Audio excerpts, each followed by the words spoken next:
Why does broccoli smell like farts? I think broccoli smells delicious.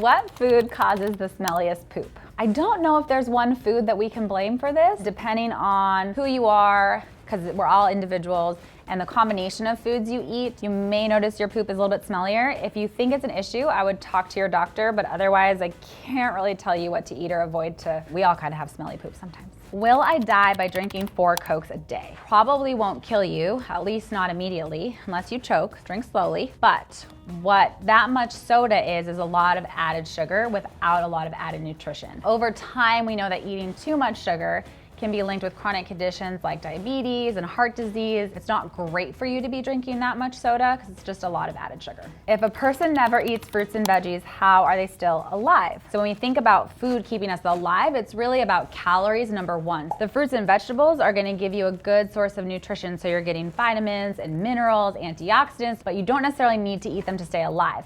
However, if you want to live a long and healthy life, definitely load up on fruits and veggies. What is the best food to give a tired mom for more energy? A nap? Sorry, I know as new moms we can't often take naps. I have a toddler running around at home. Foods that are gonna give you energy are the ones that aren't gonna cause you to have sort of this energy spike and then crash. What you wanna think about doing is pairing protein and fat with a healthy source of carbohydrates. So having fruit and nuts or fruit and cheese as a nice snack. Kudos to you, Mom. You know, sometimes we're just tired and it's the season of life. Why does broccoli smell like farts? Cruciferous vegetables, and broccoli is one, cauliflower is another one, tend to let off a smell when you cook them, especially if you really overcook them. I think broccoli smells delicious, but if you overcook it and you steam it and then you kind of don't let your house air out, it might get a little smelly. So I think maybe you just need to try a different cooking style. What are the best foods to eat before and after a long run? So you wanna think of quick energy before you go out. A piece of white bread toast. If you're going for a really long run, like more than 5 miles, you might wanna put a thin layer of nut butter on there. A banana might be a really nice choice because you're getting those carbohydrates to give you that quick energy while you run. After you run,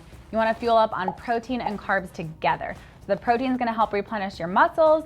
The carbs are going to help replenish your energy stores. A lot of times after a long run, you may not feel super hungry, but you definitely need to replenish your nutrients. How bad are processed sugars? So in general, sugar is sugar is sugar. So it's not that processing the sugar is bad, it's just that then that processed sugar is added to a lot of foods that are easy to overeat and get in too much added sugar. Natural sugars, which are found in fruit and dairy, those are packaged with nutrients. So your fruit's got fiber and vitamins and minerals. Your dairy has protein and calcium and vitamin D. Is there actually such a thing as a diet for your blood type? There is a thing called the blood type diet, but there's no science to back it up. So there's no research that shows that someone with type A blood should eat differently than someone with type O blood. It's all kind of a bunch of hocus pocus. For the most part, a healthy diet that's good for you is a healthy diet that's good for me. Is keto a valid diet for most people needing to lose weight? In the short term, if you follow a ketogenic diet, you will probably lose weight because it's super, super low in carbs and high in fat. So it really restricts your intake, so you'll likely see weight loss. Long term, however, it's not super sustainable, so any weight you lose, I'm guessing when you come off the keto diet, which you likely will, you'll gain back.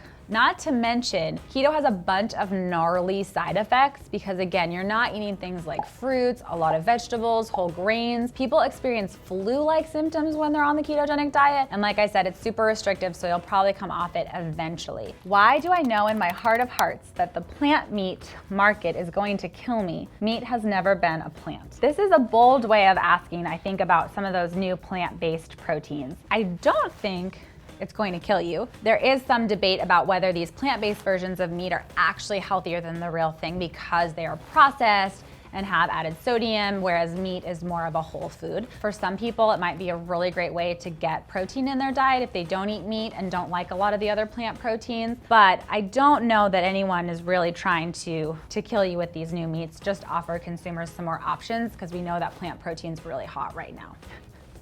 They're so serious. Oh, that was the last one. I had a great time answering your questions today. Please send us more in the comments. I'd love to hear from you. And be sure to like, share, Yep, comment. like, subscribe, and share. Like, subscribe, and share.